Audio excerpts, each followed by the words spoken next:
Good evening, अस्सलाम वालेकुम, it's I Mansoor, warm welcome on my YouTube channel success रे। आज जो हमारा टॉपिक होने वाला है, जिस तरह से मैंने आपको बताया था कि हमने अपने यूट्यूब चैनल पर जो है सक्सेस रे पर एक सीरीज शुरू करी है जो कि यूपीएससी की सीरीज है, ठीक है ना। जिसके अंदर मैंने आपको कल उसका इंट्रोडक्शन दे दिया है कि यूपीएससी किस तरह से सीएससी का एग्जाम को कंडक्ट करती है, सिविल सर्विस एग्जामिनेशन।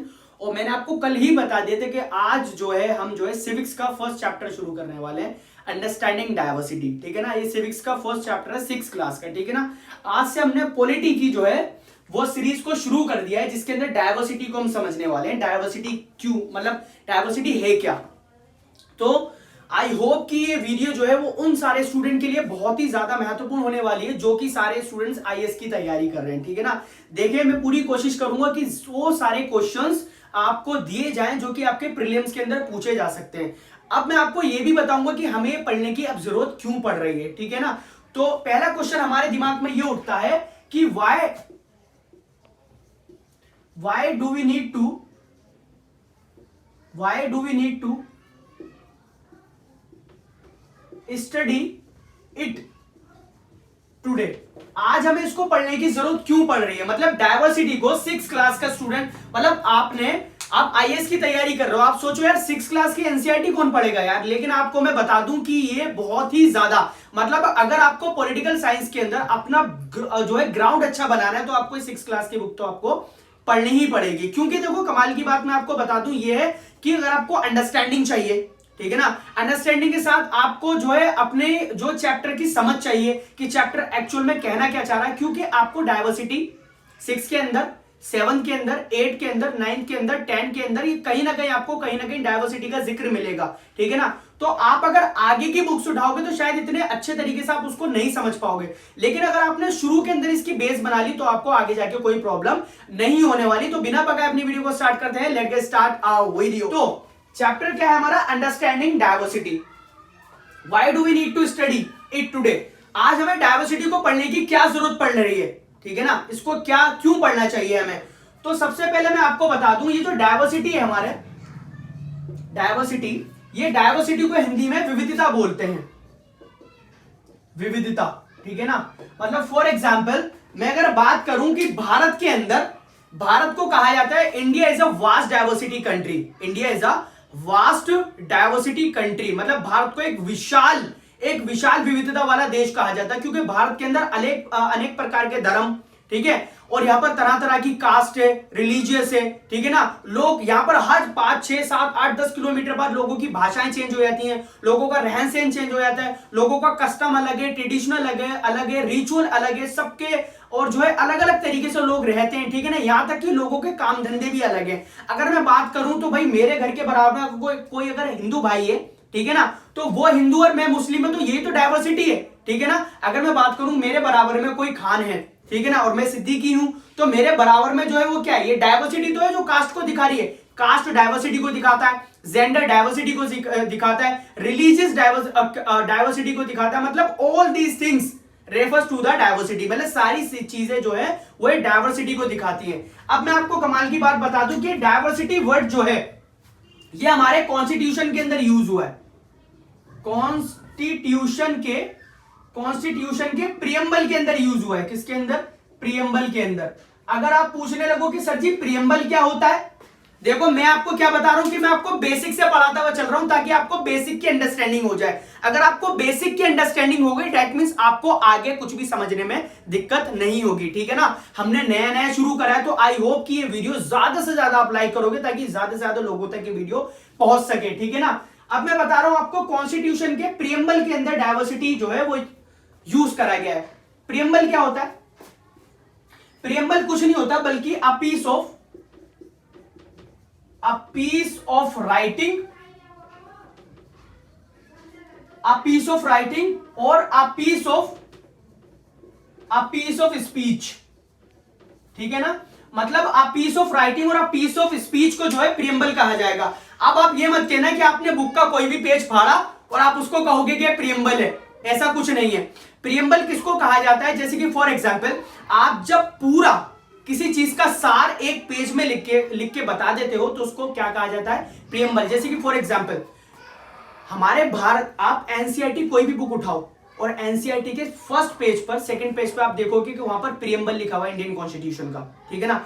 अगर कोई भी हमारे देश में आया और वो जानना चाहे, they want to know our constitution, अगर वो हमारे कॉन्स्टिट्यूशन को जानना चाहे तो आप क्या बोलोगे उसको, कॉन्स्टिट्यूशन लाइन टू लाइन पढ़ ले? नहीं, आप क्या करोगे, अपना प्रियम्बल उसके हाथ में दे दोगे। तो प्रियम्बल को इसलिए पीस ऑफ राइटिंग या पीस ऑफ स्पीच कहा जाता है, उसके अंदर आपको कॉन्स्टिट्यूशन के बारे में सब कुछ मिल जाएगा, ठीक है ना। तो प्रियम्बल मैंने आपको बता दिया, अ पीस ऑफ राइटिंग और अ पीस ऑफ स्पीच, ठीक है ना। अब प्रियम्बल की डेफिनेशन मैं आपको वैसी दे देता हूं, preamble to the constitution of India is the guidelines to guide the nation of the people. मतलब प्रियम्बल क्या होता है, लोगों को, किसी भी राष्ट्र के लोगों को गाइड करता है, ठीक है ना, and to present the principle of the constitution, और कॉन्स्टिट्यूशन के सिद्धांतों को बताता है, ठीक है भाई। आई होप कि प्रियम्बल की आपकी दिक्कत जो है वो ये खत्म हो गई होगी। प्रियम्बल की मैं डेफिनेशन नहीं लिखूंगा यहाँ पर, वो कोई ज्यादा इंपॉर्टेंट नहीं है, आप डायवर्सिटी को समझो, ठीक है ना। डायवर्सिटी ये जो वर्ड है, इसकी जगह पे एक वर्ड यूज करा, फ्रेटर्निटी, फ्रेटर्निटी, ठीक है ना। हमारे कॉन्स्टिट्यूशन में एक वर्ड यूज करा है डायवर्सिटी की जगह फ्रेटर्निटी। अब ये फ्रेटर्निटी वर्ड को क्यों यूज करा गया मैं आपको बता दूं। डायवर्सिटी क्या है, डायवर्सिटी जो है कलर को लेकर, जेंडर को लेकर, क्लास को लेकर, रिलीजन को लेकर, क्लास को लेकर, ये सारी चीजें जो है वो डायवर्सिटी बताती है। अब इतनी सारी चीजों को जो है वो डायवर्सिटी अगर हम लिख देंगे वहां पर अपने प्रियम्बल के अंदर, तो अंडरस्टैंडिंग शायद डिफिकल्ट हो जाएगी, it is difficult to understand, ठीक है ना। इसलिए हमने फ्रेटर्निटी वर्ड लिया। अब ये फ्रेटर्निटी का मतलब क्या होता है मैं आपको बता देता हूं। अ sense of brotherhood, a sense of common brotherhood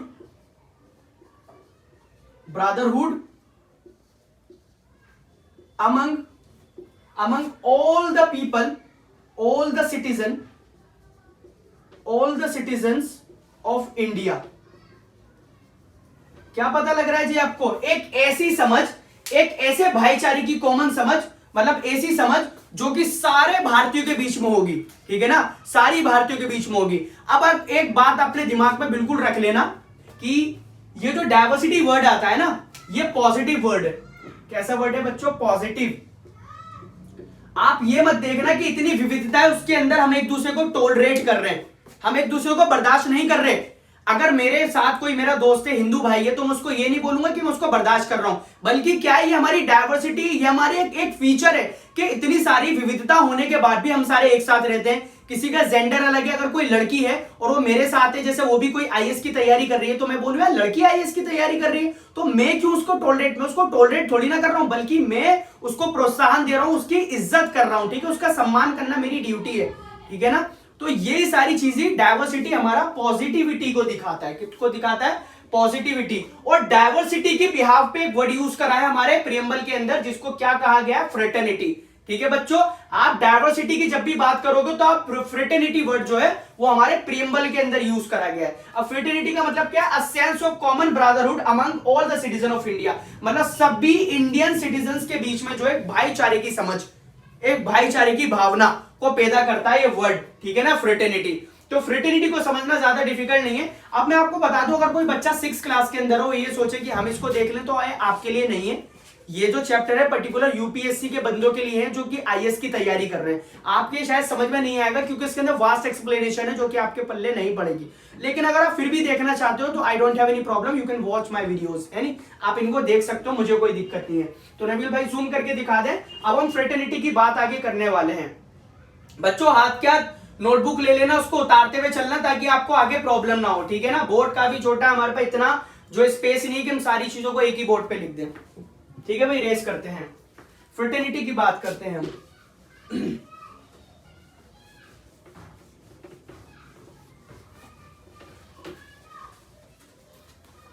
तो मैंने आपको क्या बताया कि हमारे प्रियम्बल के अंदर, हमारा जो प्रियम्बल है उसके अंदर वर्ड यूज हुआ फ्रेटर्निटी, फ्रेटर्निटी, ठीक है, जिसकी डेफिनेशन मैंने आपको बता दी, a sense of common brotherhood among all the citizen of India, ठीक है ना।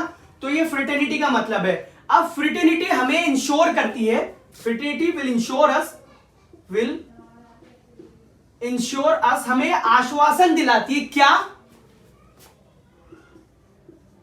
पहला the dignity the dignity of individual, individual क्या समझे बच्चों, द डिग्निटी ऑफ इंडिविजुअल, उसके बाद सेकंड है and the unity, and the unity, और थर्ड हमारा क्या है, इंटीग्रिटी, इंटीग्रिटी ऑफ नेशन। ये तीनों चीजों के बारे में हमें क्या बताता है, हमारा फ्रेटर्निटी बताता है। अगर आपने इन तीनों चीजों को शायद समझ लिया तो आपको फ्रेटर्निटी जो है, हमारा डायवर्सिटी जो शब्द है उसको समझने में इतनी दिक्कत नहीं होगी। अब मैं आपको एक एक करके बता देता हूं।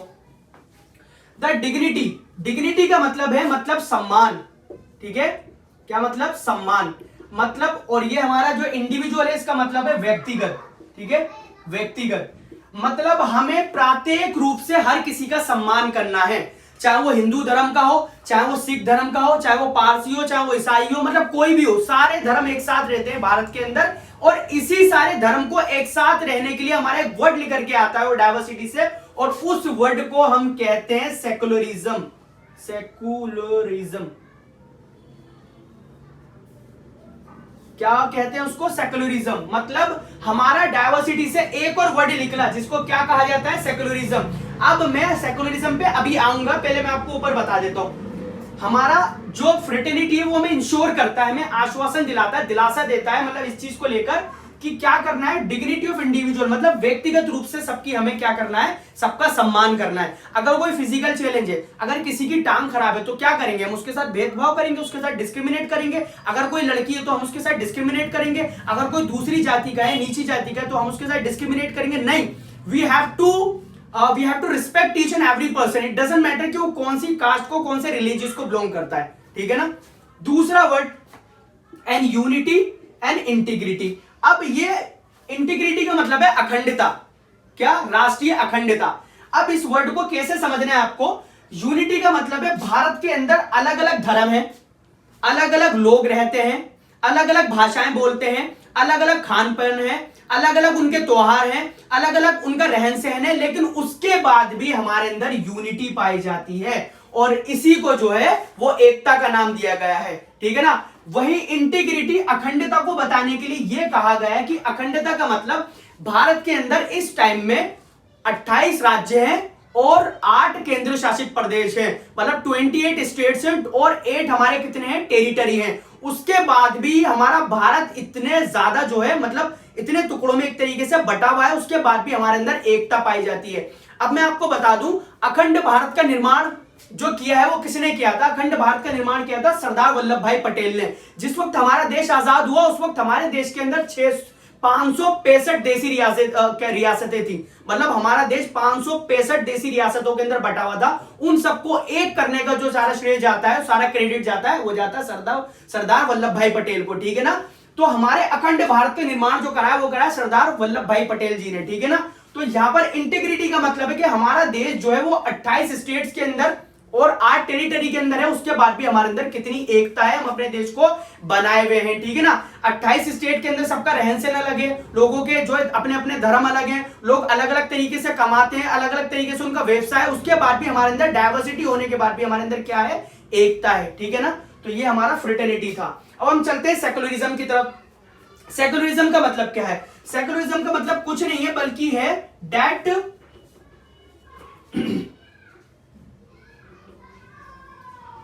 liberty of belief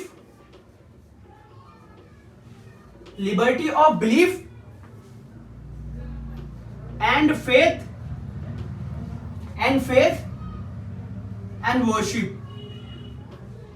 मतलब आपको सिर्फ इतना ही पढ़ना है, क्योंकि आप 6 क्लास की एनसीईआरटी को, सिविक्स को पढ़ रहे हो। आप ये मत देखना कि सेकुलरिज्म के आपको 4-4 पेज के अंदर डेफिनेशन चाहिए, आपको सिर्फ सेकुलरिज्म को यहां से समझना है। उसके बाद जैसे जैसे आपकी क्लास बढ़ेगी वैसे वैसे आपकी इंफॉर्मेशन भी और नॉलेज भी गेन होती रहेगी।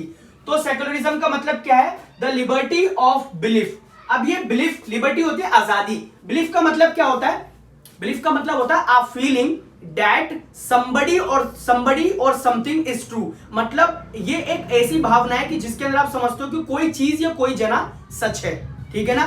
तो हम क्या समझते हैं कि हम जिस भी धर्म को मानते हैं वो सच है, हम उस पर यकीन रखते हैं उसके बाद हम उसकी पूजा हम उसकी इबादत करते हैं, इसको ही सेकुलरिज्म कहा जाता है।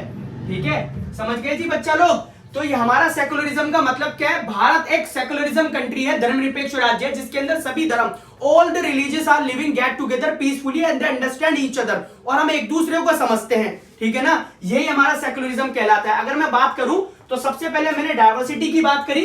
डायवर्सिटी से हमारा वर्ड निकल क्या है, फ्रेटर्निटी। फ्रेटर्निटी से निकला हमारा डिग्निटी ऑफ इंडिविजुअल, उसके अंदर and unity and integrity of nation, उसके बाद हमारा लास्ट में निकल गया है सेकुलरिज्म, जिसके अंदर क्या होता है, हम किसी भी धर्म को माने, उसमें यकीन रखें, ठीक है ना, उसके बाद उसकी इबादत या उसकी पूजा करें। ठीक है ना, यही सेकुलरिज्म है। हिंदू मुस्लिम सिख ईसाई सबको राइट है, ठीक है ना, राइट टू रिलीजियस, सबके पास अधिकार है, धर्म का सबके पास अधिकार है कि कोई अपने धर्म का प्रचार करे, प्रसार करे, किसी भी धर्म को माने। ठीक है ना, ये हमारा राइट टू रिलीजियस हमें अधिकार देता है। तो सेकुलरिज्म की यही डेफिनेशन है। तो आई होप कि बच्चा लोग आपके ये इतना समझ में आ गया होगा। अब हम चलते हैं इससे आगे, ठीक है ना, जूम करके दिखा। ठीक है भैया, जब डिजिटल बोर्ड नहीं होता, एक एक चीज को लिखकर बताना, जहां कैमरामैन वाले भैया का भी हाथ दुखने लगे, खड़े खड़े पेड़ दुखने लगे। और ये मेहनत हम किसके लिए कर रहे हैं, आप सबके लिए कर रहे हैं जो कि क्लासेस को अफोर्ड नहीं कर सकते। ठीक है ना, ताकि आप तक जो है वो सारी इंफॉर्मेशन और सारी वीडियोस पहुंच जाए, ताकि आप आईएएस को क्रैक कर सको, कोई आपके लिए बड़ी बात ना हो। तो हमने इसकी बात कर ली। अब एक वर्ड और आता है, यूनिटी इन डायवर्सिटी। डायवर्सिटी क्या समझे बच्चा लोग, एकता, डायवर्सिटी में एकता। ये स्टेटमेंट किसके द्वारा दिया गया, ये statement, this statement has been given by, दिया गया है जवाहरलाल नेहरू। किसके द्वारा दिया गया बच्चा लोग, जवाहरलाल नेहरू के द्वारा ये स्टेटमेंट दिया गया कि इतनी विविधता होने के बाद भी हमारे अंदर एकता है।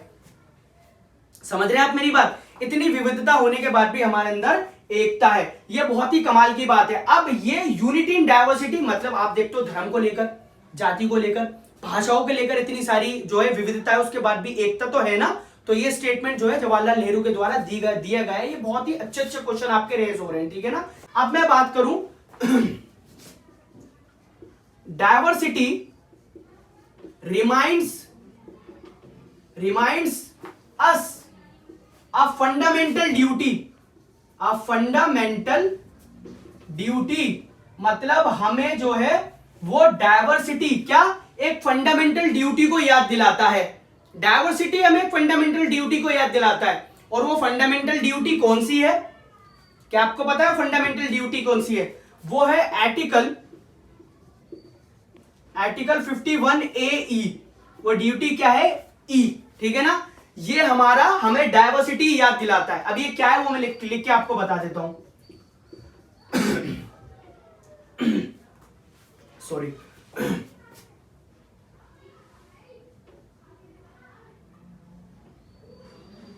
To promote harmony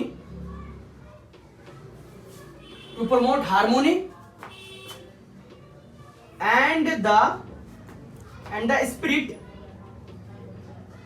spirit of common brotherhood amongst all the people of India। क्या समझ में आया बच्चा लोग, मतलब हमें आर्टिकल 51A E ड्यूटी हमें ये ध्यान दिलाती है कि to promote the harmony. Harmony का मतलब क्या होता है, तालमेल। क्या होता है, तालमेल। अब आप इंग्लिश के स्टूडेंट है तो मैं आपको इंग्लिश के अंदर इसकी डेफिनेशन बता रहा हूं। A situation in which people live peacefully and understand each other. एक ऐसी हालात, एक ऐसी स्थिति जिसके अंदर सब जो है वो शांतिपूर्वक रहते हैं और एक दूसरे को समझते हैं। इसका मतलब तालमेल ही तो बढ़ाना हो गया ना। To promote harmony and the spirit of common brotherhood, ठीक है ना, सामान्य भाईचारे को फैलाना, किसके बीच में, भारतीय नागरिकों के बीच में। यही तो डायवर्सिटी हमें बताता है। डायवर्सिटी तो मतलब डायवर्सिटी भी तो हमें यही बताता है ना कि हमें इतना सारी विविधता होने के बाद भी हम क्या है वो सारे एक साथ मिलके रहते हैं, ठीक है ना। तो आर्टिकल 51A E ड्यूटी आपको ध्यान रखना है। आर्टिकल 51E ड्यूटी हमें यही याद दिलाती है, to promote harmony and the spirit of the common brotherhood amongst all the people of India. ये आपको याद रहेगा तो आपको कोई दिक्कत नहीं होगी। आपको रट्टा पूरा नहीं मानना, आपको बस ऐसे ही ध्यान रखना है, टू प्रमोट हार्मोनी है नहीं, to promote harmony and common brotherhood among all the people of India. आप इस तरीके से याद कर लो, पूरा पूरा आपको रटने की जरूरत नहीं है, ठीक है। मैं इसको रेस करने जा रहा हूं, आगे बताता हूं आपको कुछ। तो अब जो है वो आगे मैं आर्टिकल 51 ए आपको बता दिया। अब मैं इसके बारे में आप एक चीज और ध्यान रखो, हमें आर्टिकल 51 ए बताता है कि वी विल चेरिश, ध्यान दो बच्चों, we will cherish our cultural diversity. का समझे बच्चा लोग, कि हम अपनी डाइवर्सिटी को चेरिश करेंगे। क्या करेंगे? चेरिश करेंगे। यही आर्टिकल तो बताता है। अब सोचो, आप बोलोगे सर जी चेरिश का मतलब क्या होता है? चेरिश देखो सिंपल तरीके से आप ऐसे समझ लो, to love, to protect, to care, है नहीं सिंपल। मतलब किसी चीज को आप प्यार करते हो, उसकी रक्षा करते हो, उसकी केयर करते हो, यही क्या होता है? चेरिश होता है इसका मतलब हम ये कह सकते हैं कि हमें क्या करना चाहिए? वी विल चेरिश, हमें अपने कल्चरल डाइवर्सिटी की, जो हमारी संस्कृति, जो विविधता है, उसकी बहुत ज्यादा क्या करनी चाहिए? उसको प्यार करना चाहिए, उसकी सुरक्षा करनी चाहिए और जो है उसकी केयर भी करना चाहिए। अब एक बात आप ध्यान रखो, कल्चरल डाइवर्सिटी से हमें क्या पता लग रहा है? क्या हम दूसरी कंट्री में जाएंगे तो अपना कल्चरल डाइवर्सिटी भूल जाएंगे? अपने कल्चर को भूल जाएंगे? नहीं भूलना चाहिए। हमें अपने कल्चर को नहीं भूलना चाहिए, क्योंकि अपने देश से ही तो जा रहे हो ना आप, अपने कल्चर को कैसे भूलोगे? तो हमें अपने कल्चर जो है उसको ध्यान में रखते हुए, क्योंकि कल्चर जो है इस टाइम बहुत ही ज्यादा खतरे में है, क्योंकि वेस्टर्न कल्चर को ज्यादा अपनाया जा रहा है। लोग बाग ब्लू जीन्स पहनते हैं, बहुत सी कंपनियां ऐसी हो गई हैं जिन्होंने ब्लू जीन्स को कंपलसरी कर दिया है कि आप ब्लू जीन्स जब तक नहीं पहनोगे, you can not take the job unless until you wear the blue jeans. आप जब तक ब्लू जीन्स नहीं पहनेंगे आपको जॉब नहीं दी जाएगी। हमारे देश के अंदर ही रहकर और अपने वेस्टर्न कल्चर को हमारे ऊपर थोपना, मतलब हमारे क्या करना, हमारी कल्चरल डाइवर्सिटी को डिस्ट्रॉय करने वाली बात है ना, इसको तो तबाह करने वाली बात है। तो हमें क्या करना है कि अपनी डाइवर्सिटी को चेरिश करना है, ठीक है ना। अब हम चलते हैं आगे, मैं इसको इरेज करता हूं। तो ये मैं आपको 6th क्लास का सिविक्स ही पढ़ा रहा हूं, सिविक्स का फर्स्ट चैप्टर अंडरस्टैंडिंग डाइवर्सिटी, उससे बाहर कुछ नहीं पढ़ा रहा। अब कमाल की बात एक और आती है, वो क्या है देखो। अब एक कॉन्सेप्ट आता है, वो कॉन्सेप्ट क्या है?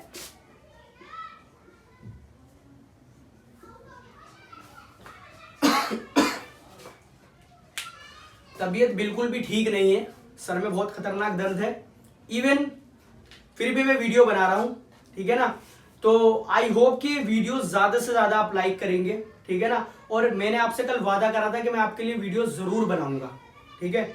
इसलिए जो है वो मैं वीडियो को शूट कर रहा हूं। तो अगर कोई दिक्कत, एनर्जी आपको कम लगे तो इस चीज के बारे में मत सोचना कि सर जी के अंदर एनर्जी कम है। एनर्जी तो पूरी है, लेकिन थोड़ी सी तबीयत खराब है मेरी, ठीक है। तो किस चीज की बात कर रहे थे? मैंने कहा था आपको कॉन्सेप्ट पढ़ाने वाला हूं, ठीक है। कॉन्सेप्ट क्या है? The concept of equality.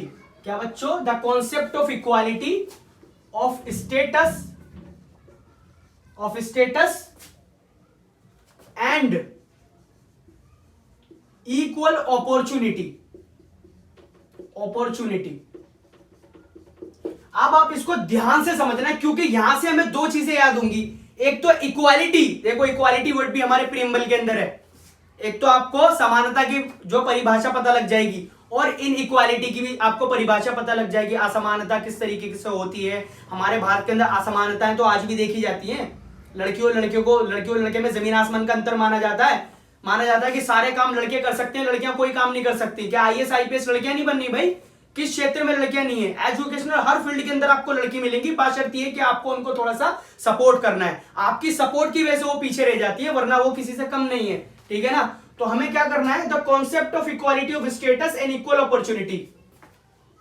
Equality of status है नी, और इक्वल अपॉर्चुनिटी। इससे क्या पता लग रहा है आपको? इससे आपको क्या पता लग रहा है?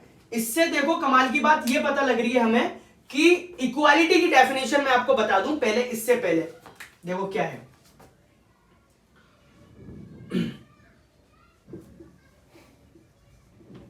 The state of well being equal. समझो बच्चों, the state of well being equal है नी, where everyone is treated in the same manner, in the same manner, ठीक है। The state of well being equal where everyone is treated in the same manner and given equal opportunity, ठीक है, equal opportunity and not discriminated. इस word पे ध्यान देना बच्चा लोग, बहुत ज्यादा है हमारे भारत के अंदर ये भेदभाव, है नी। And not discriminated against on the basis of gender, caste, class, religion or place of birth।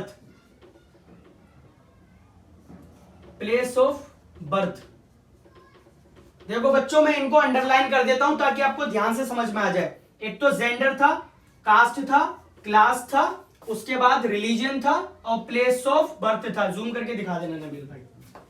मैंने आपको क्या बताया, इक्वालिटी ऑफ स्टेटस का क्या मतलब है? मतलब the state of well being, मतलब सभी को इक्वल समझा जाए, सभी को एक तरह से हाका जाए, एक ही तरह से सबको इक्वल समझा जाए और सबको बराबर के and given the equal opportunities को भी ध्यान देना। मतलब जितने भी अफसर हैं सबको बराबर मिलने चाहिए। अगर सरकार कोई नौकरी निकालती है तो पर्टिकुलर लड़कों के लिए थोड़ी ना निकालेगी, जो वो सारे अफसर हैं सबको सबके लिए बराबर है ना, लड़की लड़के सबके लिए बराबर है। अब तो थर्ड जेंडर को भी मान्यता मिल गई है नहीं? तो मतलब सबको बराबर समझा जाएगा, लड़की हो लड़का हो सबको बराबर समझा जाएगा, सबको इक्वल अपॉर्चुनिटी दी जाएगी। ऐसा नहीं है कि भैया तू काली है, तू गोरी है, तू ठिगनी है, तू लंबी है नहीं, भैया तू लंबा है, तू छोटा है, तू इस वाली कास्ट का है, तू उस वाली कास्ट का, तुझे नहीं मिलेगा, ऐसा नहीं है। नहीं, सबको इक्वल अपॉर्चुनिटी मिलेगी, है नहीं, ऑन द बेसिस, ठीक है ना। और किसी के साथ भी एंड नॉट डिस्क्रिमिनेटेड, किसी के साथ भेदभाव नहीं होगा। किस बेस पर?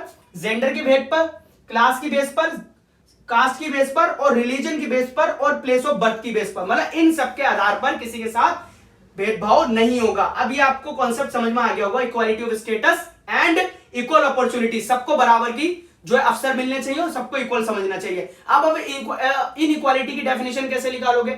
आप कह दो when the people is not treated in the same manner, when the everyone कह दो, when the everyone is not treated in the same manner and he will be discriminated, और जब उसके साथ डिस्क्रिमिनेटेड किया जाएगा on the basis of gender, caste, class, religion, place of birth, तो inequality कहलाई जाएगी। यहीं से इनइक्वालिटी की डेफिनेशन आपके निकल जाती है और यहीं से इक्वालिटी की डेफिनेशन और इक्वल अपॉर्चुनिटी की डेफिनेशन, ठीक है ना। तो आई होप कि ये आपके समझ में आ गया होगा। इसके बाद हम आगे चलते हैं जो इससे जुड़ा हुआ चैप्टर से, ठीक है ना। इरेज कर देता हूं मैं, थके तो नहीं हो भाई साहब? चल लेकिन अब द कॉन्सेप्ट ऑफ इक्वालिटी से क्या समझ में आता है? जो ब्रिटिशर थे, इन्होंने सोचा कि उनकी डिवाइड एंड रूल की पॉलिसी यहां काम कर जाएगी। मतलब जब वो देश को छोड़ के जा रहे थे तो हमें हिंदू मुस्लिम के नाम पे हमें बांट के जा रहे थे, तो उन्होंने सोचा कि देश को बांट जाएंगे, लेकिन ऐसा नहीं हुआ। उनकी डिवाइड एंड रूल की पॉलिसी काम नहीं कर सकी, क्योंकि India is a paradox country. कि जिस तरह से ब्रिटिशर ने सोचा था कि भाई भारत को जो है वो बांट देंगे धर्म के नाम पे, लेकिन वो बांट नहीं सके, क्योंकि India is a paradox country. अब ये पैराडॉक्स का मतलब क्या है वो मैं आपको यहां पर बता देता हूं। आ स्टेटमेंट और सिचुएशन डेट में बी ट्रू, एक ऐसी हालात जो कि ट्रू हो सकता है, लेकिन वो ऐसा लगता है इम्पॉसिबल, लेकिन दिखाई क्या पड़ता है? इम्पॉसिबल। अब जैसे कि फॉर एग्जाम्पल, जिस वक्त भारत आजाद हो रहा था, क्या आपने सोचा था कि हिंदू मुस्लिम सिख ईसाई सारे एक साथ मिलकर आजादी में अपना योगदान देंगे? आपने इसको इमेजिन करा? क्या आपने? यही डेफिनेशन पैराडॉक्स है। मतलब इतनी डायवर्सिटी होने के बाद भी, इतनी विविधता होने के बाद भी, मतलब सिचुएशन तो ऐसी लग रही है कि ये ट्रू है, लेकिन बट सीम्स इम्पॉसिबल, दिखाई पड़ता है इम्पॉसिबल कि सारे मिलके कैसे, क्योंकि हिंदू मुस्लिम के नाम पे और सिख ईसाई के नाम पे जो है बांटा जाता है आज भी हमें। तो ये सारी चीजें, इंडिया तभी पैराडॉक्स कंट्री था और तभी जो है ब्रिटिशर हमें जो है वो बांट नहीं पाए थे, ठीक है ना। तो ये हमारे अंदर एक क्वालिटी है कि India is a paradox country, इस वजह से जो हमें बांट नहीं पाए। अब हम चलते हैं आगे, जैसे कि मैं आपको बताऊं कि 6 क्लास में पढ़ना क्यों जरूरी है। 2019 के अंदर एक क्वेश्चन हमारा आर्ट और कल्चर से क्वेश्चन पूछा गया था। 2019 के अंदर आर्ट और कल्चर से आर्ट और कल्चर से क्वेश्चन आया था, वो था पोर्ट्रेट पेंटिंग के बारे में। इसके बारे में, पोर्ट्रेट पेंटिंग के बारे में पोर्ट्रेट पेंटिंग के बारे में क्वेश्चन था वो। और वो क्वेश्चन था कि portrait painting, who started portrait painting, portrait painting किसने स्टार्ट की। वो बच्चा भाई, कोई भी बच्चा जो है क्वेश्चन को ढूंढ नहीं पाया, क्योंकि भाई 6 क्लास के एनसीईआरटी पढ़ता ही कौन है। उन्होंने कहा हम एनसीईआरटी भी शुरू करेंगे तो 9th क्लास से शुरू करेंगे। तो ये क्वेश्चन 6 क्लास की बुक की सिविक्स के अंदर आपको मिलेगा, जहां पर इसका आंसर है जहांगीर। जहांगीर किसने शुरू करी थी पोर्ट्रेट पेंटिंग? जहांगीर ने शुरू करी थी पोर्ट्रेट पेंटिंग। तो हम आगे चलते हैं, आगे से जुड़ी हुई चीजों को हम डिस्कस करते हैं। एक चीज और क्वेश्चन आ जाता है, जैसे कि बहुत ही जबरदस्त क्वेश्चन प्रीलिम्स के लिए, कि what is little Tibet. Little Tibet क्या है नी? लिटिल तिब्बत किसको कहा जाता है? What is little Tibet? Little Tibet किसे कहा जाता है? तो आपको बता दूं मैं, इसी तरीके के क्वेश्चन है, such question can be asked in prelims. इसी तरीके के क्वेश्चन को पूछा जा सकता है। लद्दाख को कहा जाता है, किसको? लद्दाख, ठीक है ना। ये छोटे छोटे क्वेश्चन आपसे पूछ लिए जाएंगे, ठीक है ना। What is little Tibet? तो लिटिल तिब्बत किसको कहा जाता है? लद्दाख को कहा जाता है। अब हम बात करने वाले हैं, देखो 6 क्लास की बुक के अंदर जब आप देखोगे तो 2 रीजन को बहुत ज्यादा डिस्कस करा गया है। वो कौन कौन से रीजन है? केरला और लद्दाख। यहां पर बहुत ही ज्यादा डायवर्सिटी पाई जाती है, इसलिए इन दोनों को एग्जांपल्स को उठाया गया है, ठीक है ना। सबसे पहले मैं लद्दाख की बात करूंगा, उसके बाद मैं केरल के पास जाऊंगा, ठीक है ना। तो लद्दाख के अंदर हम डिस्कस करते हैं। Islam was introduced, Islam was introduced, Islam was introduced here more than 400 years ago। अब ये क्वेश्चन बन गया आपका कि इस्लाम 400 साल पहले, यहां पर इस्लाम कितने साल पहले जो लद्दाख के अंदर इंट्रोड्यूस्ड हुआ? तो 400 साल पहले इंट्रोड्यूस्ड हुआ। अब उसके बाद देयर इज सिग्निफिकेंट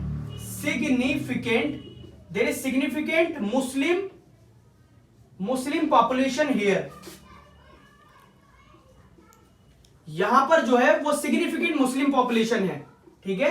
यहां पर लद्दाख के अंदर सिग्निफिकेंट मुस्लिम पॉपुलेशन आपको मिलेगी। उसके बाद कमाल की बात, लद्दाख क्वेश्चन बन रहा है यहां से, Ladakh has rich oral tradition. ध्यान दो बच्चा लोग, oral tradition of songs and poems. क्या समझे बच्चों लोग? पोएम्स। यहां से क्वेश्चन बनता है कि लद्दाख जो है वो, और जो है वो बहुत ज्यादा रिच है किसके अंदर? ओरल ट्रेडिशन के अंदर। ट्रेडिशन क्या होता है? ट्रेडिशन आपको पता है? ट्रेडिशन वो होता है जो किसी भी एक सोसाइटी के लोगों के द्वारा बहुत ही लंबे समय से फॉलो किया जा रहा है नी? एक ऐसा सिद्धांत, ये ऐसी चीज, ठीक है ना, जो एक particular society has followed for a long time, एक लंबे समय से उसको फॉलो कर रहा है। मतलब यहां पर जो है वो बहुत सॉन्ग्स गाए जाते हैं, पोएम्स गाई जाती हैं, ठीक है ना, और बहुत लंबे समय से, इसलिए जो लद्दाख के अंदर बहुत ज्यादा, इसलिए इसको ओरल ट्रेडिशन कहा जाए। मतलब यहां पर रिच ओरल ट्रेडिशन इसको कहा गया है। अब इसके अंदर से कितने सारे क्वेश्चन आपके बन रहे हैं। एक तो मुस्लिम पॉपुलेशन कब इंट्रोड्यूस्ड हुई है नहीं, और कितनी मुस्लिम पॉपुलेशन है वहां पर, और लद्दाख जो है वो ओरल रिच जो है वो ट्रेडिशन है किसके अंदर? सॉन्ग्स के अंदर और पोएम्स के अंदर। आपसे पूछ लिया जाए कि कौन सा ऐसा रीजन है जिसको ओरल ट्रेडिशन के अंदर सॉन्ग्स और पोएम में रिच माना जाता है, तो बता दोगे लद्दाख, ठीक है ना। जूम करके दिखाते हैं, आगे चलते हैं, ठीक है। अभी हमने लद्दाख के बारे में कुछ नहीं देखा कि लद्दाख है क्या, है नहीं, लद्दाख कहां पर है, उसकी लोकेशन हमें पता होना चाहिए, किस जगह लोकेटेड है। तो आपको एक चीज और बता दूं मैं कि तिब्बतन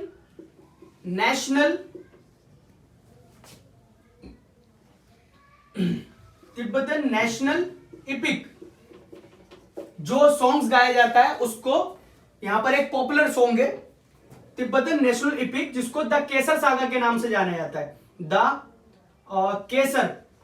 केसर सागा, ठीक है। Kesar saga is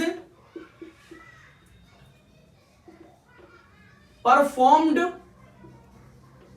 and sung by both Muslim and Buddhist. समझो जी, क्वेश्चन बहुत इंपॉर्टेंट है कि द केसर सागा जो है वो किसके द्वारा परफॉर्म किया जाता है, किसके द्वारा गाया जाता है। तो लद्दाख के अंदर ये एक नेशनल एपिक है, जो कि वहां का नेशनल एपिक है, सॉन्ग है, जो कि किसके द्वारा परफॉर्म किया जाता है, मुस्लिम और बुद्धिस्ट दोनों जो है वो दोनों मिलकर इसको जो है परफॉर्म और गाते हैं, ठीक है ना। तो ये भी आपका क्वेश्चन यहां से एक बन जाता है। अब हम आगे चलते हैं, लद्दाख के बारे में कुछ जो है स्टडी करते हैं। इससे पहले इसको जूम करके दिखा दें, ठीक है, कर दो इरेज, चले। तो अब लद्दाख के बारे में कुछ इंफॉर्मेशन मैं लिखने वाला हूं, जिसके अंदर से क्वेश्चन मैं आपको जब वर्कशीट दूंगा करने के लिए, आपको कुछ इंपॉर्टेंट क्वेश्चन दूंगा, तो इसको आपको बहुत ध्यान से पढ़ना है। क्या? जैसे लद्दाख इज अ कोल्ड, ध्यान दो बच्चों, लद्दाख इज अ कोल्ड। देखो एक चीज ध्यान रखना, जब भी आप तैयारी करो क्वेश्चन को लिखने की, जो आपके इंपॉर्टेंट पॉइंट है ना, वो मैं आपको बताऊंगा कि नोट्स और क्वेश्चन कैसे लिखे जाते हैं। उन जो वर्ड आपके इंपॉर्टेंट है उनके नीचे अंडरलाइन जरूर करते हुए चलना, ठीक है ना। तो Ladakh is a cold desert, cold desert भी होता है नहीं, ठंडा रेगिस्तान। Ladakh is a cold desert in the great Himalaya, great Himalaya. तो लद्दाख कहां पर है? लद्दाख लाई करता है, मतलब लद्दाख जो है कहां पर है, वो ग्रेट हिमालय में। Ladakh is cold desert in the great Himalaya in the eastern part, in the eastern part of Jammu and Kashmir, Jammu and Kashmir. Jammu और कश्मीर के ईस्टर्न पार्ट के अंदर क्या है? लद्दाख है, जो कि हिमालय पे लाई करता है। देखो कई सारे क्वेश्चन यहां से रेज हो सकते हैं कि लद्दाख जो है वो कहां पर लाई करता है, और लद्दाख जो है वो किसका हिस्सा है, तो आप बताओगे the eastern part of Jammu and Kashmir, ठीक है ना। उसके बाद क्या है? वेरी लिटिल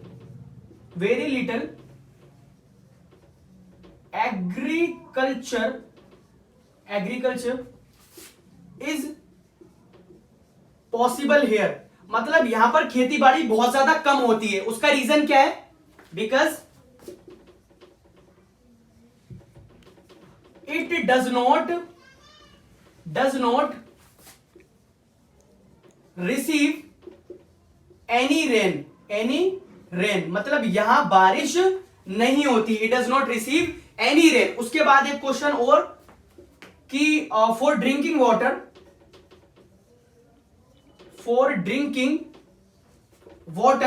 जो यहाँ के लोग हैं, वो पानी के लिए जो किस तरह पानी को पीते हैं, फॉर ड्रिंकिंग वाटर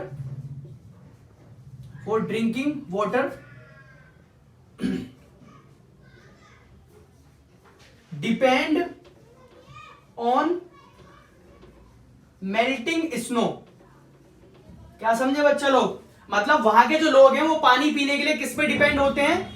जब स्नो को पिघलाएंगे उसके बाद वो पानी पिएंगे।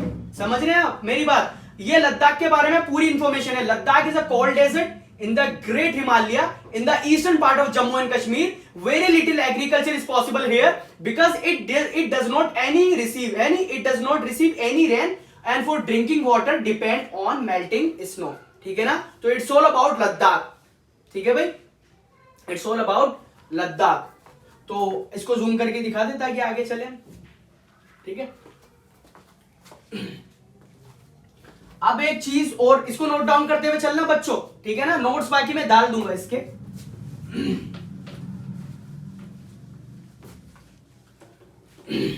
लद्दाख, कमाल की बात आपकी यहां बताऊं मैं आपको। The goat in this region are very the goat in this region, goats in this region are very special. मतलब यहां की गोट्स को स्पेशल क्यों कहा जाता है? क्योंकि दे प्रोड्यूस्ड वो क्या प्रोड्यूस करती हैं? पाशमीना वूल।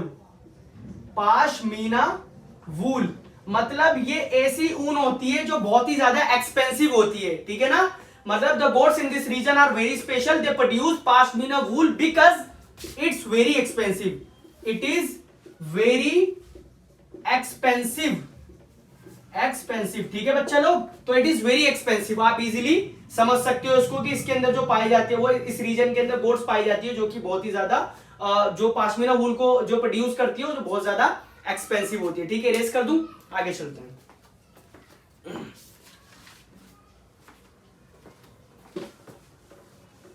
आई होप एक हेडिंग और ले लेते हैं, उसके बाद अगले पार्ट के अंदर डाल देंगे, ठीक है ना। तो एक लास्ट हेडिंग जो मैं लेने वाला हूं कि यहां पर जो है लोग क्या खाते हैं, यहां पर ट्रेड कैसे किया जाता है और किसके द्वारा किया जाता है, वो उसका हम जिक्र कर लेते हैं, ठीक है ना।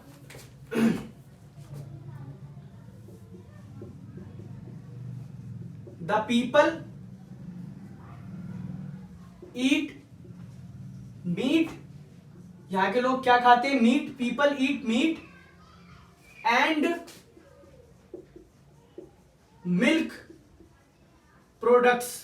समझ रहे हो बच्चों लोग? एक तो यहां के लोग मिल्क जो है मीट खाते हैं और मिल्क प्रोडक्ट्स खाते हैं, जैसे कि लाइक चीज एंड बटर, लाइक चीज एंड बटर। अंडरलाइन करता हुआ चल रहा हूं जो जो इंपॉर्टेंट है, ठीक है बच्चा लोग। ऐसे आपको नोट्स बनाने हैं, ठीक है। The people eat meat and milk products like चीज एंड बटर, ठीक है ना। उसके बाद it was considered a good trade root. मतलब यहां का जो रूट है वो ट्रेड के लिए अच्छा माना जाता था, है नहीं, क्योंकि उसका पीछे रीजन है as it had many passes through, मतलब आने जाने का बहुत ज्यादा रास्ता था यहां पर, ठीक है ना। क्या समझे? It was considered a good trade route as it had many passes through, ठीक है ना। अब कमाल की बात एक और आगे, कारावंस क्या होते हैं? कारावंस ट्रेवल्ड हियर, कारावंस यहां पर ट्रेवल्ड करते थे और वो होते क्या है? Caravans travelled here, these कारावांस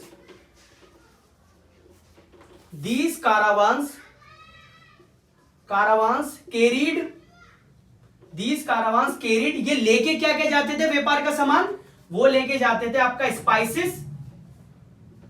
spices मसाले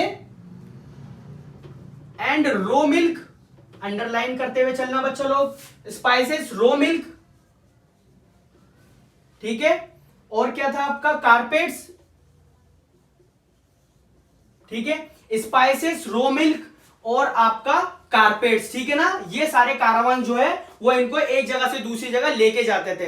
अब आप एक चीज को समझो, कारावांस क्या होते हैं? कारावांस एक व्हील्ड व्हीकल, मतलब व्हीकल होता है। ये क्या करता है? मतलब इसके अंदर ये ज्यादातर जो है वो हॉलिडे के लिए यूज करा जाता है, मतलब एक बस टाइप का जिसके अंदर सारा बेड भी पड़ा होता है, उसके अंदर कुकिंग इक्विपमेंट भी होते हैं सारे खाना बनाने के, मतलब इस तरीके का पूरा बस टाइप का होता है, ठीक है ना। इसके अंदर क्या करते हैं? इसी के द्वारा स्पाइसेस लेके जाई जाती है, रो मिल्क लेके जाया जाता है, कारपेट्स लेके जाया जाता है, ठीक है ना। तो ये सारी चीजें एक जगह से दूसरी जगह कारावांसी लेके जाते हैं। तो यहाँ के लोग मीट और मिल्क से बनी हुई चीजें खाते हैं और इसको अच्छा जो है वो गुड ट्रेड रूट माना जाता है, क्योंकि यहाँ पर मेनी पासेस थ्रू हैं। उसके बाद यहाँ पर जो कारावांस चलती हैं, जो कारावांस ये सारी चीजें लेके जाती हैं। तो ये था हमारा फर्स्ट पार्ट, जूम करके दिखा दें, ये था हमारा फर्स्ट पार्ट। आई होप कि ये सारी चीजें आपके समझ में आ गई होंगी। आपने देखा है कितनी मेहनत लगी वीडियो को बनाने में, तो प्लीज एक लाइक और एक कमेंट तो जरूर कर दें, ताकि हमें पता लगे कि भाई आपको जो है वो वीडियो अच्छी लगी हो। तो वीडियो उन तक जरूर पहुंचाएं जिसकी इसको जरूरत है, ठीक है ना। सो वीडियो अगर आपको अच्छी लगी तो प्लीज एक लाइक जरूर कर दें और शेयर भी जरूर करें वीडियो, ठीक है ना। और चैनल पे नहीं तो प्लीज सब्सक्राइब कर दें, बेल आइकन को बजा दें, ताकि आने वाली वीडियो आपको टाइम पे मिल सके। Thanks for watching.